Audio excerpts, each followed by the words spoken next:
Hello बच्चों, let's see the question and the question is what will be the longest wavelength line in the Balmer series of spectrum। हमें ये बताना है बेटा जो हमारे पास Balmer series of spectrum होता है उसमें आपकी बेटा longest wavelength line क्या होगी।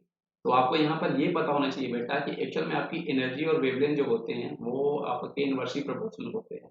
हम कैसे बता सकते हैं बेटा, आपके पास जो प्लैंक इक्वेशन होती है ना E is equal to H C by lambda, यहाँ से आप समझ सकते हैं बेटा H और C तो आपके कॉन्स्टेंट होते हैं। तो यहाँ से हम बेटा कंक्लूजन क्या निकाल सकते हैं कि आपकी एनर्जी जो होती है वो आपके वेवलेंथ की इनवर्सली प्रोपोर्शनल होती है। मतलब अगर आप ये क्वेश्चन बेटा वो आपसे लॉन्गेस्ट वेवलेंथ लाइन पूछ रहा है, इसका मतलब आपके पास लॉन्गेस्ट वेवलेंथ आपको जो होगी, longest wavelength of line in spectrum, longest wavelength gives minimum energy, gives minimum energy यहाँ पर आपको लेना है। क्या देगा बेटा? मिनिमम एनर्जी यहाँ पर आपको मिलने वाली है, मिनिमम एनर्जी। ये कॉन्सेप्ट बेटा यहाँ पर आपको बहुत ही इंपॉर्टेंट है, जो आपको ध्यान देना होता है ना। ये इस तरह के क्वेश्चन आपसे बहुत एग्जाम में पूछे जाते हैं। अब बेटा आपको पता है कि हमारे पास आपकी बाल्मर सीरीज होता क्या है, आपका बाल्मर सीरीज स्पेक्ट्रम में क्या होता है, जहां पे जब आपके इलेक्ट्रॉन जो होते हैं बेटा वो अगर हायर ऑर्बिट से जंप करके आपके सेकेंड ऑर्बिट में आया करते हैं, मतलब यहाँ पर आपकी N2 की वैल्यू जो होती है बेटा वो आपकी क्या हो सकती है बेटा, 3 4 5 लाइक शो ऑन, ये आपकी इनफाइनाइट हो जाएगी। और N1 की वैल्यू यहाँ पर आपके पास 2 होने वाली है, तो इसको हम लोग बाल्मर सीरीज बोलते हैं।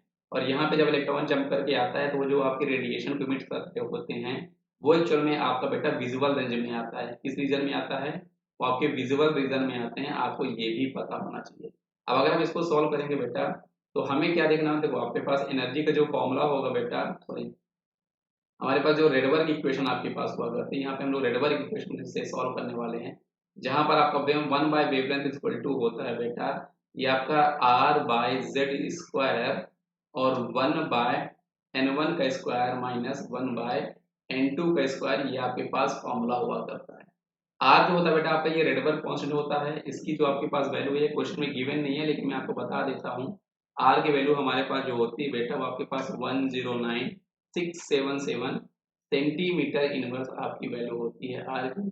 z बेटा क्योंकि हाइड्रोजन स्पेक्ट्रम है तो वहीं पर आपको बाल्मर सीरीज ये सब मिला करती है, तो z की वैल्यू तो हम लोग बेटा यहाँ पर 1 लेने वाले हैं। तो जब आप इसको सॉल्व करोगे बेटा तो यहाँ पर आपको 1 by lambda is equal to r मतलब 109677 1 का स्क्वायर और डिवाइड में बेटा देखो n1 तो आपका ऑलवेज फिक्स रहेगा बेटा, n1 की वैल्यू हमारे पास फिक्स होती है जो आपके पास 2 होगी, तो 1 बाय 2 का स्क्वायर होने वाला है माइनस, मैंने बोला लॉन्गेस्ट वेवलेंथ के लिए हमें मिनिमम एनर्जी लगेगी, तो मिनिमम एनर्जी आपकी कब होगी बेटा, जब आपके पास n2 जो है मतलब इलेक्ट्रॉन आपका थर्ड ऑर्बिट से जंप करके सेकंड में आएगा, तो उस केस में मिनिमम एनर्जी हो रही होगी, इसलिए n2 की वैल्यू यहाँ पर हम लोग की लेंगे।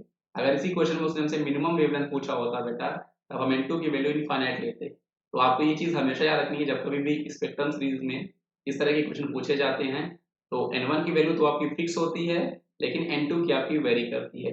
लॉन्गेस्ट वेवलेंथ के लिए हमेशा जो आपकी n2 की वैल्यू होगी वो आपकी n1 प्लस 1 होगी, और शॉर्टेस्ट वेवलेंथ के लिए आपकी n2 की वैल्यू जो होगी बेटा वो आपकी इनफाइनाइट होगी, ये आपको ध्यान रखना है। तो यहाँ पर n2 की वैल्यू आपकी मतलब 3 की स्क्वायर होने वाली है। अब आप इस इक्वेशन को जब सॉल्व करोगे बेटा तो यहाँ पर आपके पास जो वैल्यू आने वाली है ये आप एलसीएम लेके इसको सॉल्व कर सकते हो, 2 का स्क्वायर 4 बनेगा, 3 का स्क्वायर 9 बनेगा, तो आप इसको फर्दर सॉल्व करोगे बेटा 109677 से मल्टीप्लाई करोगे तो आपके पास 15233 जो है बेटा वो आपके पास यहाँ पर वेवलेंथ आने वाला है। ऐसा में बच्चों ये आपके पास वेवलेंथ आने वाला है, और एक्चुअल में अब हमें चाहिए वेवलेंथ। यहाँ पे आपके पास जो फॉर्मूला आया है बेटा वो आपके पास 1 बाय लेमडा का है, तो अगर आपको वेवलेंथ निकालना है तो 1 डिवाइड बाय 15233 आपको करना पड़ेगा। तो आपके पास बेटा यहाँ पे जो वैल्यू आने वाली है वो एक्चुअल में आपके पास आएगी 6.56 इंटू 10⁻⁻5।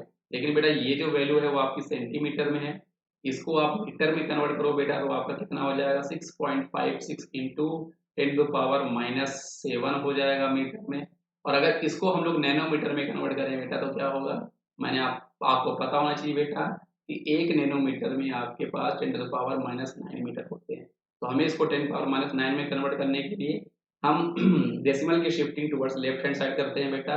तो फाइनली आपके पास जो आंसर यहाँ पर आएगा बेटा वो आपके पास ऑप्शन नंबर बी आने वाला है, क्योंकि ये जो आपका है बेटा ये आपका बनेगा 656 इंटू 10⁻⁹ और -9 आपका ये बेटा नैनोमीटर के बराबर हो जाएगा। तो ये जो ऑप्शन नंबर बी है वो इस क्वेश्चन का सही जवाब है।